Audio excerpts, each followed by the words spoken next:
ಬೆಂಗಳೂರಿನಲ್ಲಿ ರಾತ್ರೋರಾತ್ರಿ ಮತ್ತೆ ಲಾಂಗು ಮಚ್ಚುಗಳು ಝಳಪಿಸಿವೆ. ಹಳೆ ವೈಷಮ್ಯದಿಂದ ಏಕಾಏಕಿ ದಾಳಿ ನಡೆಸಿದ ದುಷ್ಕರ್ಮಿಗಳ ಗುಂಪೊಂದು ರೌಡಿ ಶೀಟರ್ ಕ್ಯಾಬ್ ಡ್ರೈವರ್ನನ್ನ ಹತ್ಯೆ ಮಾಡಿದ್ದಾರೆ. ಬೆಂಗಳೂರಲ್ಲಿ ಮತ್ತೆ ಝಳಪಿಸಿದ ಲಾಂಗು ಮಚ್ಚು. Rowdy sheeter cab driver ಕಗ್ಗೊಲೆ.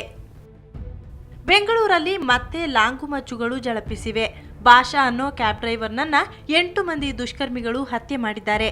ಬನಶಂಕರಿಯ ತನ್ನ ಮನೆಯ ಬಳಿ ಅಡ್ಡಾಡ್ತಿದ್ದಾಗ ಮಾರಕಾಸ್ತ್ರಗಳಿಂದ ಹಲ್ಲೆ ಮಾಡಿರೋ ಹಂತಕರು ಪರಾರಿಯಾಗಿದ್ದಾರೆ. ತೀವ್ರವಾಗಿ ಗಾಯಗೊಂಡಿದ್ದ ಭಾಷಾನನ್ನ ಆಸ್ಪತ್ರೆಗೆ ದಾಖಲಿಸಿದ್ರೆ ಚಿಕಿತ್ಸೆ ಫಲಕಾರಿಯಾಗದೆ ಕೊನೆಯುಸಿರೆಳೆದಿದ್ದಾನೆ. 3 ಟೀಮ್ಸ್ ರಚಿಸಲಾಗಿದೆ ಮತ್ತು ಬೇಗ ಪ್ರೋಗ್ರೆಸ್ ಆಗ್ತದೆ ಈ ಕೇಸಲ್ಲಿ. ಭಾಷೆನ ಮೇಲೆ ಸದ್ಯ ಇದು ಯಾವುದೇ ಕೇಸಿಲ್ಲ. ಹಳೆ ದ್ವೇಷ ಆ ಥರದ್ದು ಸುದ್ದಿ ಬರ್ತಾ ಇದೆ. ಆ ಥರ ಮಾಹಿತಿ ಈಗ ಬರ್ತಾ ಇದೆ. ಭಾಷಾ ಕಳೆದ 6 ವರ್ಷಗಳಿಂದ ರೌಡಿ ಶೀಟರ್ ಮಹೇಶ್ ಎಂಬವನ ಬಳಿ ಕಾರ್ ಡ್ರೈವರ್ ಆಗಿದ್ದ.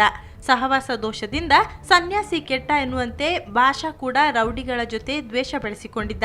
ಇದೇ ದ್ವೇಷ ಭಾಷಾ ಕೊಲೆಗೆ ಕಾರಣ ಎನ್ನಲಾಗಿದೆ. ಕಳೆದ 3 ದಿನಗಳ ಹಿಂದಷ್ಟೇ ಮಹೇಶನೊಂದಿಗೆ ಜಗಳವಾಡಿಕೊಂಡು ಮನೆಗೆ ಹಿಂದಿರುಗಿದ್ದ ಎನ್ನಲಾಗಿದೆ. ಇಲ್ಲ ಸರ್, ಒಬ್ಬರು ಪೊಲೀಸ್ನವರು ಭಾಷಾ ಎಲ್ಲಿದ್ದಾನೆ, ಈ ಥರ ಮಾಡ್ದ ಕಳ್ತಾನ, ಈ ಥರ ಹುಡುಗಿನ ಚೂಡಾಸ್ತ ಅನ್ನೋ ನ್ಯೂಸೇ ನಾನು ನೋಡಿಲ್ಲ, ನಾನು ಕೇಳೂ ಇಲ್ಲ. ಇಂಥ ನಿಮ್ಮ ಮಗ ಹಿಂಗೆ ಮಾಡಿದ್ದಾನೆ ಅಂತಲೂ ಕೇಳಲಿಲ್ಲ. ಇನ್ನು ಭಾಷಾನನ್ನ ಕಳೆದುಕೊಂಡ ಕುಟುಂಬದವರ ಆಕ್ರಂದನ ಮುಗಿಲು ಮುಟ್ಟಿದೆ. ಒಟ್ನಲ್ಲಿ ಮೇಲ್ನೋಟಕ್ಕೆ ಭಾಷಾ ಕೊಲೆ ದ್ವೇಷದಿಂದ ಎನ್ನಲಾಗ್ತಿದೆ. ಆದರೆ ಕೊಲೆಗೆ ಇನ್ನೂ ಸ್ಪಷ್ಟ ಕಾರಣ ಗೊತ್ತಾಗಿಲ್ಲ. ಪ್ರಕರಣ ದಾಖಲಿಸಿಕೊಂಡಿರೋ ಬನಶಂಕರಿ ಪೊಲೀಸರು ದುಷ್ಕರ್ಮಿಗಳ ಶೋಧ ನಡೆಸುತ್ತಿದ್ದಾರೆ. ಮುರಳೀಧರ್, ಕ್ರೈಮ್ ಬ್ಯೂರೋ, ಸುವರ್ಣ ನ್ಯೂಸ್ 24/7.